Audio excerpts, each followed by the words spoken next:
Selamat pagi.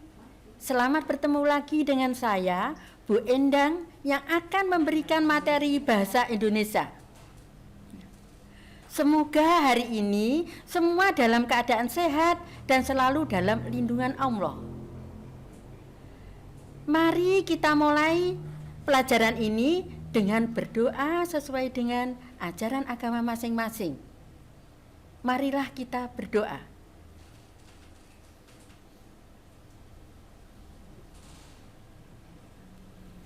Selesai. Hari ini saya akan memberikan materi mata pelajaran bahasa Indonesia dengan tema memahami teks laporan hasil observasi. Pertama kali yang perlu kamu ketahui yaitu mengenai pengertian teks laporan hasil observasi. Apa toh yang dimaksud dengan teks laporan hasil observasi? Teks laporan hasil observasi merupakan sebuah teks yang menjabarkan atau melaporkan hasil observasi atau pengamatan berdasarkan data atau fakta yang ada. Observasi sendiri itu ada dua macam, yaitu observasi langsung dan observasi tidak langsung. Yang dimaksud dengan observasi langsung itu yaitu observasi secara langsung. Kita datang ke tempat yang kita observasi. Misalkan saja kita ingin mengetahui keadaan atau gedung YBBK.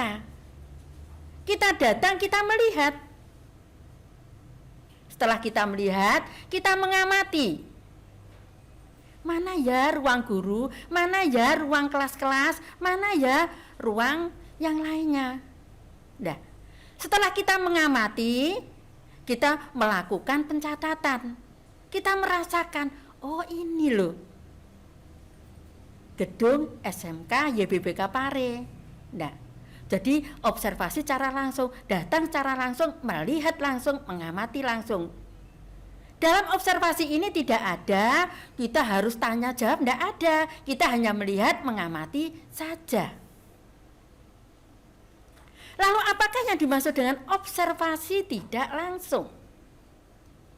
Yang dimaksud dengan observasi tidak langsung yaitu kita tidak datang kemana-mana, tapi kita di rumah atau kita misalkan saja di tempat lain, tetapi kita membaca buku atau mendengarkan informasi, bisa di TV, bisa di radio, atau di HP kamu.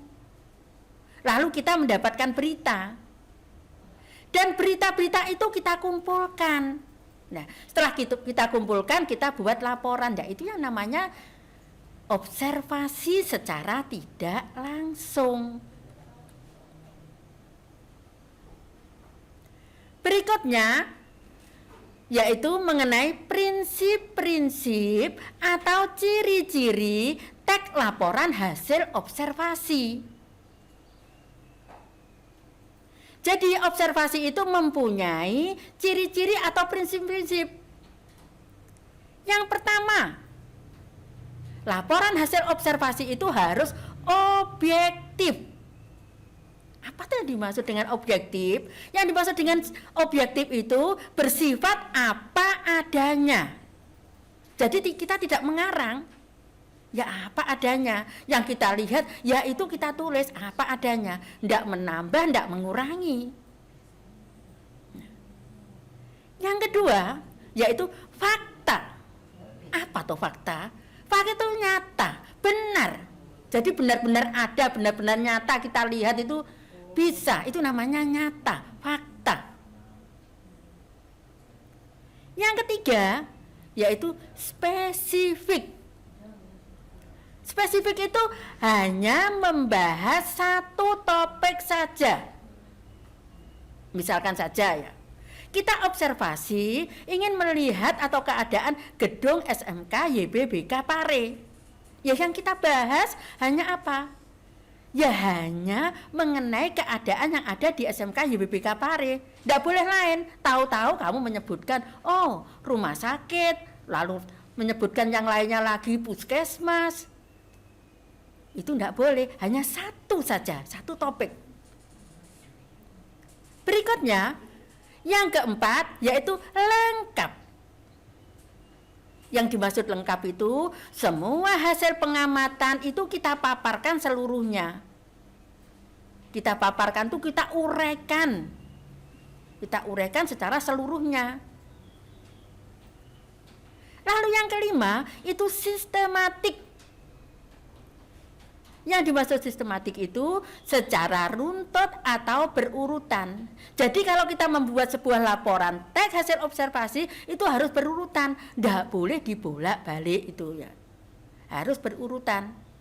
Ya yang jelas pertama itu ya pendahuluan dulu, baru berikutnya. Nah, itu harus runtut berurutan.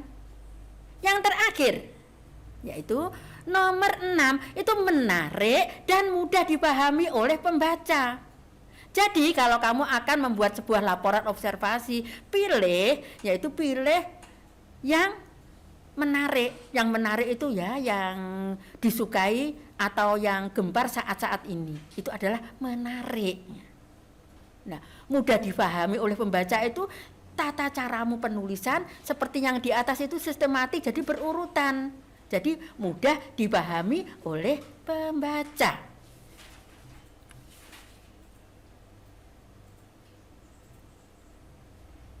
Kita lanjutkan. Nah, di sini untuk laporan observasi itu ada 3 macam. Yang pertama itu bersifat informatif. Jadi laporannya itu bersifat memberikan informasi kepada pembaca. Jadi pembaca yang pertama tidak tahu, setelah membaca laporan kamu itu membuat dia mengerti, membuat dia mendapatkan informasi. Itu ya. Yang kedua sifatnya apa? Komunikatif.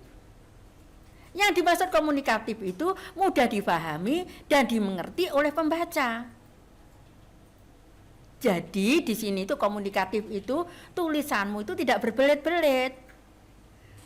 Pembaca membaca laporan kamu langsung paham, mudah menerima. Itu yang maksud dengan komunikatif. Dan yang berikutnya yaitu objektif. Objektif itu fakta, nyata, benar, menurut umum. Jadi jangan sampai tidak benar menurut umum. Menurut benarnya kamu sendiri namanya bukan objektif. Jadi benar menurut umum. Itu yang dimaksud dengan objektif.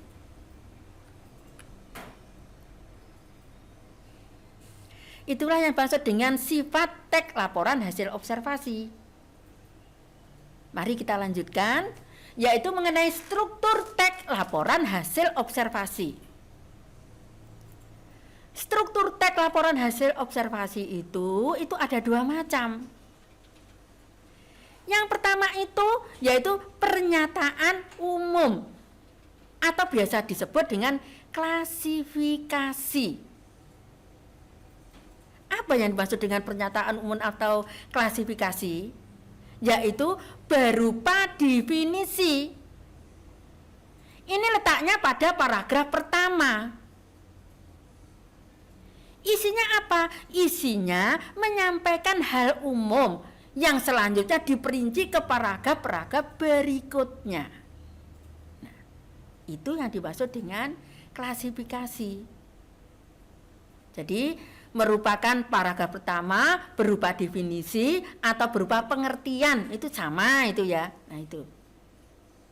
Lalu yang kedua, aspek yang dilaporkan. Aspek yang dilaporkan ini itu berupa deskripsi, uraian yang menggambarkan bahwa laporanmu itu secara runtut, secara ya kita buat orang itu bisa mengerti. Seolah-olah dia itu kalau membaca, seolah-olah dia itu pernah melihat apa yang kamu tuliskan. Itu yang dimaksud dengan deskripsi. Lalu dalam aspek yang dilaporkan ini bisa satu atau beberapa paragraf. Jadi boleh satu paragraf yang ini yang dilaporkan atau beberapa paragraf, 3 paragraf, 4 dan selanjutnya. Boleh. Nah itu. Mari kita lanjutkan yang berikutnya, yaitu kaidah teks hasil laporan observasi. Bagaimana toh kaidah teks hasil laporan observasi itu? Ini ada 6. Yang pertama, menggunakan kalimat definisi. Nah, kamu mengobservasi apa? Buat kalimat definisi. Misalkan saja begini ya, kamu akan mengobservasi buah semangka, misalkan ini. Nah, definisi atau pengertian buah semangka, kamu lihat. Nah, definisinya apa? Buah semangka itu warnanya hijau. Buah itu bentuknya bulat. Kalau kita belah warnanya merah, kadang ada yang kuning, rasanya manis, banyak berair. Nah, itu jadi pengertiannya atau definisi. Itu pasti menggunakan itu dalam laporan observasi. Lalu yang berikutnya, menggunakan konjungsi atau biasa dikenal dengan nama kata sambung. Contohnya misalkan saja dan, kata dan itu. Dari, selanjutnya, nah contohnya semacam itu kata sambung. Nah, berikutnya yang ketiga, menggunakan kalimat simpleks. Lalu apa toh yang dimaksud dengan kalimat simpleks? Kalimat simpleks itu adalah kalimat tunggal. Jadi kalimat ini hanya ada atau terdiri dari SPOK, itu saja. Subjeknya satu, predikatnya satu, objeknya satu, keterangannya satu. Itu namanya kalimat simpleks. Lalu berikutnya, menggunakan kalimat kompleks. Apa tuh yang dimaksud dengan kalimat kompleks? Kalimat kompleks itu sama dengan kalimat majemuk. Berikutnya, menggunakan sinonim atau antonim. Sinonim, saya kira semuanya sudah tahu ya. Sinonim itu persamaan makna kata.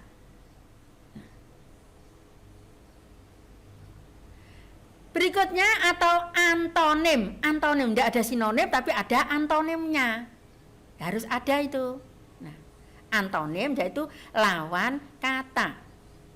Saya kira semuanya tahu ya, tinggi, rendah, nah itu lawan kata. Berikutnya, menggunakan data atau angka. Jadi dalam laporan observasi harus ada data-data atau berupa angka. Itu. Jumlah siswa YPPK berapa? Itu ditulis dengan angka. Ruangan-ruangan kelas di YPPK itu berapa jumlahnya? Tulis dengan angka berupa data atau angka. Ya, itu yang dimaksud dengan kaidah teks hasil laporan observasi. Itu harus ada semua, tidak boleh ditinggal. Misalkan saja, Bu, misalkan saja 4 saja, bagaimana ya kaidahnya? Tidak boleh, harus ada itu. Nah, itu ya. Mari kita lanjutkan berikutnya. Ini ya, karena pelajarannya ini kita lanjutkan untuk berikutnya. Saya ucapkan terima kasih. Sampai di sini dulu pelajaran mengenai laporan teks hasil observasi. Pertemuan berikutnya kita bahas cara menyajikan isi teks laporan hasil observasi. Selamat belajar. Tuhan memberkati kita semua. Amin.